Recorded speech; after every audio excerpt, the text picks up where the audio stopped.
ಬಸವನ ಬಾಗೇವಾಡಿ ಪಟ್ಟಣದ ಬಸವೇಶ್ವರ ವೃತ್ತದಲ್ಲಿ ತಾಯಿ ಭುವನೇಶ್ವರಿಯ ಭಾವಚಿತ್ರ ಮತ್ತು ಹಲವಾರು ಸಬ್ ಚಿತ್ರಗಳು ಒಂದಿಗೆ ಮೆರವಣಿಗೆಯು ಪ್ರಾರಂಭವಾಯಿತು. ಊರಿನ ಪ್ರಮುಖ ಬೀದಿಗಳಲ್ಲಿ ಸಾಗುತ್ತಾ ಬಸವೇಶ್ವರ ಕಲ್ಯಾಣ ಮಂಟಪಕ್ಕೆ ಆಗಮಿಸಿತು. ಆನಂತರ ವೇದಿಕೆ ಕಾರ್ಯಕ್ರಮ ನಡೆಯಿತು. ಪಟ್ಟಣದ ಶ್ರೀ ಬಸವೇಶ್ವರ ಕಲ್ಯಾಣ ಮಂಟಪದಲ್ಲಿ ಕರ್ನಾಟಕ ತಾಲೂಕು ಆಡಳಿತ ಹಾಗೂ ತಾಲೂಕು ಪಂಚಾಯತ ಸಂಯುಕ್ತ ಆಶ್ರಯದಲ್ಲಿ ಹಮ್ಮಿಕೊಂಡ 70ನೇ ಕನ್ನಡ ರಾಜ್ಯೋತ್ಸವ ಸಮಾರಂಭದಲ್ಲಿ ಉಪನ್ಯಾಸಕರಾದ ಮಲ್ಲಿಕಾರ್ಜುನ ರಾಜನಾಳ ಆಗಮಿಸಿ ಮಾತನಾಡಿದ ಅವರು, ಅಂತಾರಾಷ್ಟ್ರೀಯ ಆಂಗ್ಲ, ರಾಷ್ಟ್ರೀಯ ಭಾಷೆ ಹಿಂದಿ ಭಾಷೆಗಳಿಗೆ ಸ್ವಂತ ಭಾಷೆಗಳ ಲಿಪಿಯನ್ನು ಬಳಸಿಕೊಳ್ಳುತ್ತಿವೆ. ಆದರೆ ಕನ್ನಡವು ಸ್ವಂತ ಲಿಪಿಯನ್ನು ಹೊಂದಿರುವುದಲ್ಲದೆ ಭಾಷೆಯ ವೈಶಿಷ್ಟ್ಯತೆಯನ್ನು ವಿನೋಬಾ ಭಾವೆಯವರು ಕನ್ನಡ ಲಿಪಿಯನ್ನು ಲಿಪಿಗಳ ರಾಣಿ ಎಂದು ಕರೆದಿದ್ದಾರೆ.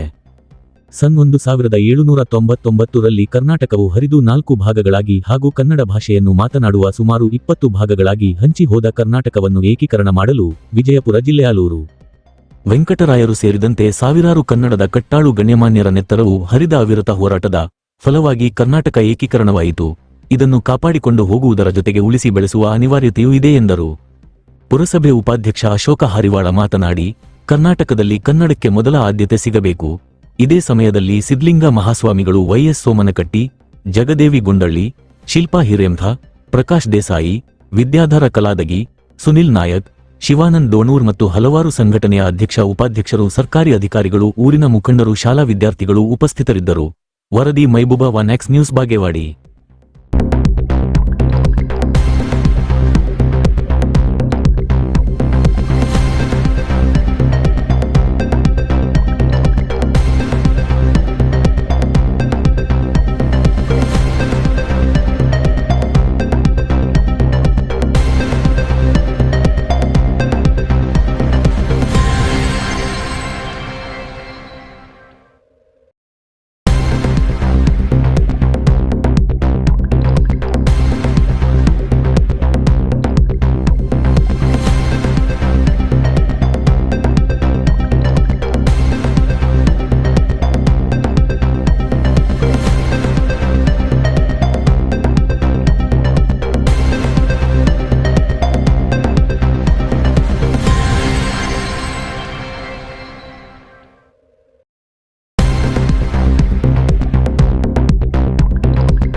ಅಷ್ಟೇ ಇಲ್ಲ, 12ನೇ ಶತಮಾನದಲ್ಲಿ ಬಸವಾದಿ ಎಲ್ಲರೂ ಕೂಡ ಸಾಂಸ್ಕೃತಿಕ ವಿಚಾರಗಳ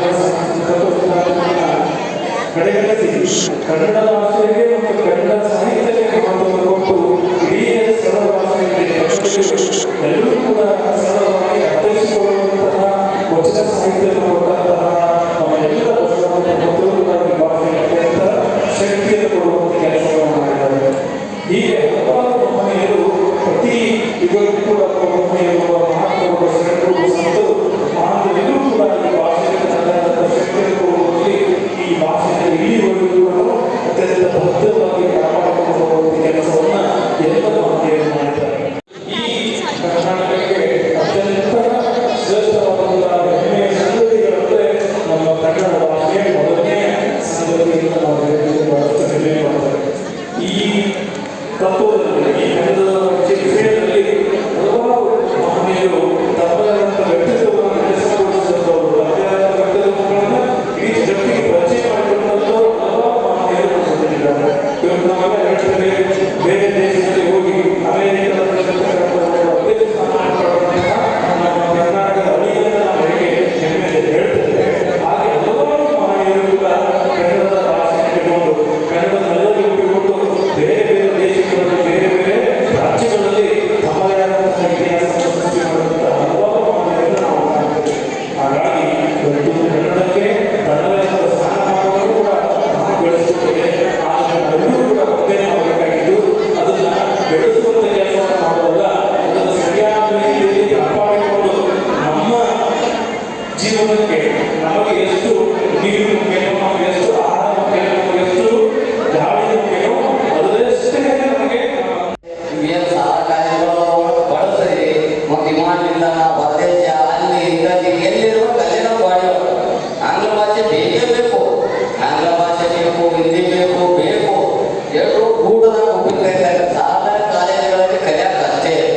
ನಮ್ಮ ಮಾತೃಭಾಷೆ ನಮ್ಮ ತಾಯಿ ಮನತಾಯಿ, ನಾವು ನಮ್ಮ ಅವು ಉಳಿಯುವುದನ್ನು ಮನತಾಯಿಗಳು ನಮ್ಮ ಹಡದ ತಾಯಿಗೆ ನಾವು ದೂರ ಇಡ್ತೇವಪ್ಪ ಅಂದ್ರೆ ನಮ್ಗೆಲ್ಲರಿಗೆ ನಾಚಿಕೆ ತಗತಿ.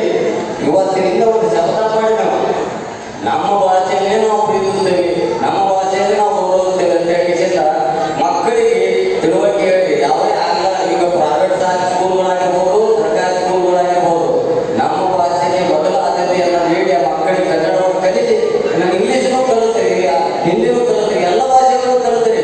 ಪ್ರಥಮ ಆದ್ಯತೆ ಕನ್ನಡದ ಒತ್ತನ್ನು ಕೊಡ್ರಿ. ಅವರಿಗೆ ನಾವು ಆದ್ರೆ ಮೊದಲ ಫಸ್ಟಿಗೆ ಸರ್ಕಾರ ಹೇಳಬಹುದು ಹೇಳಿದರು. ಇವತ್ತಿನ ಕಾಲದಲ್ಲಿ ಬೇರೆ ಭಾಷೆಯನ್ನು ವ್ಯಾಮೋಹ ಹೆಚ್ಚಾಗ್ತಾ ಇದೆ. ಬೇರೆ ಭಾಷೆಗಳನ್ನು ನಾವು ಕಲಿಬೇಕು, ತೊಂದರೆ ಇಲ್ಲ. ಆದರೆ ನಮ್ಮ ಮಾತೃಭಾಷೆ, ನಮ್ಮ ತಾಯ್ನಾಡು, ತಾಯಿ ನುಡಿ, ಕನ್ನಡ ನುಡಿಯನ್ನು ನಾವು ಉಳಿಸಿ ಬೆಳೆಸುವಂತ ಹೋಗಬೇಕಾದದ್ದು ಬಹಳ ಇವತ್ತಿನ ಪ್ರಚಲಿತ ಕಾಲದಲ್ಲಿ ಅಗತ್ಯವಾಗಿದೆ. ಯಾಕಂದ್ರೆ ಕನ್ನಡ ನಮ್ಮ ಹೃದಯದ ಭಾಷೆ. ನಾವು ಕನ್ನಡ ಮಾತನಾಡಿಲ್ಲ ಅಂತಂದ್ರೆ ಬೇರೆ ಭಾಷೆಯಿಂದ ಬಂದಂಥವರು ಯಾಕೆ ಕನ್ನಡ ಮಾತಾಡ್ತಾರೆ? ಹೀಗಾಗಿ ಕನ್ನಡ ನಾವೆಲ್ಲ ಮಾತನಾಡೋದು ಕಲಿಬೇಕು. ಆಮೇಲೆ ನಮ್ಮ ಕನ್ನಡವನ್ನು ಹತ್ತಿಸುವಂತ ಕೆಲಸ ಮಾಡಿದ ಕಪ್ಪೆ ಅಲ್ಪಟ್ಟ 7ನೇ ಶತಮಾನದಲ್ಲಿ ಬರೆದಿದ್ದಾನೆ. ಸಾಧುಗೆ ಸಾಧು ಮಾಧುರ್ಯಕ್ಕೆ ಮಾಧುರ್ಯ ಬಾಲಿತ್ವಗಳಿಗೆ ತಡೆಯುವ ಕರೆಯುತ್ತ ಮಾಧವನಿಗೆ ಕರೆಯಲ್ಲ ಆಗ್ತದೆ. ಅಂದ್ರೆ ಕನ್ನಡಿಗರು ನಾವು ಒಳ್ಳೆಯವರಿಗೆ ಒಳ್ಳೆಯವರು, ಕೆಟ್ಟವರಿಗೆ ಕೆಟ್ಟವರು. ಅವ್ರಿಗೆ ಯಾವ ರೀತಿ ನಾವು ಮಾತನಾಡಬೇಕು ಆ ರೀತಿ ನಾವು ತೋರಿಸ್ತೇವೆ ಅಂತಕ್ಕಂಥದ್ದನ್ನ 7ನೇ ಶತಮಾನದಲ್ಲೇ ಬರೆದ. ಆಮೇಲೆ ಯಾವುದೇ ಒಂದು ಕ್ಷೇತ್ರದಲ್ಲಿ ಅಭಿವೃದ್ಧಿ ಆಗಲಿಕ್ಕೆ, ಕನ್ನಡ ಅಭಿವೃದ್ಧಿ ಆಗಲಿಕ್ಕೆ ಎಲ್ಲರೂ ಶ್ರಮಿಸಬೇಕು. ಕೇವಲ ಕರ್ನಾಟಕದಲ್ಲೇ ರಾಜ್ಯೋತ್ಸವ ಮಾಡುವುದಾರು ಇಡೀ ದೇಶಾದ್ಯಂತ ವಿಶ್ವದಾದ್ಯಂತ ಕನ್ನಡಿಗರಿದ್ದಾರೆ, ವಿಶ್ವದಾದ್ಯಂತ ಕನ್ನಡ ಆಚರಣೆ ಆಗ್ತದೆ.